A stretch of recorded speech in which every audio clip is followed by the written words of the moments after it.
In this video, I will show you how to fix the iPhone 14 Pro mobile service setting being grayed out and the eSIM not supported problem. iOS version 26.0. IMEI is okay, let's start. First, we will take out the logic board and then separate it into two sections.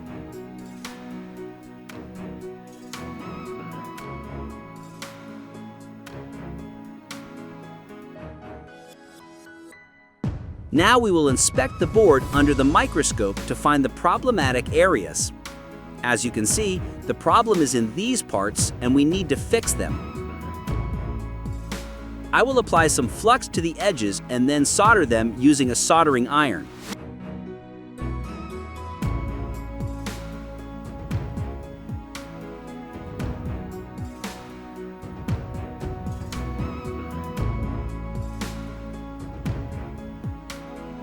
Then I will use alcohol to clean the area.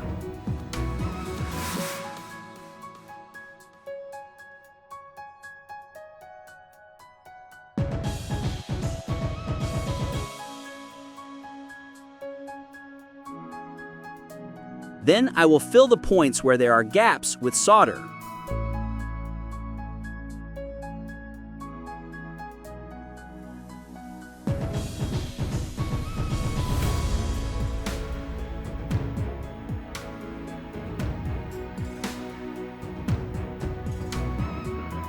Next, I will apply UV glue to the gap areas.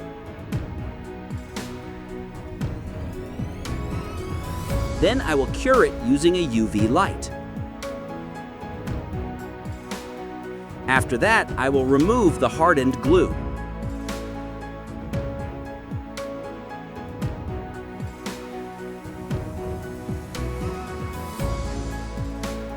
After that, I will rejoin the two parts and connect them to the device.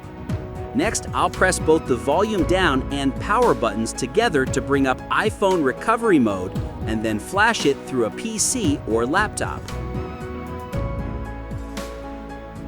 Once the flashing is done, turn on the iPhone, go to Settings, and see if the issue is resolved. Thanks for watching.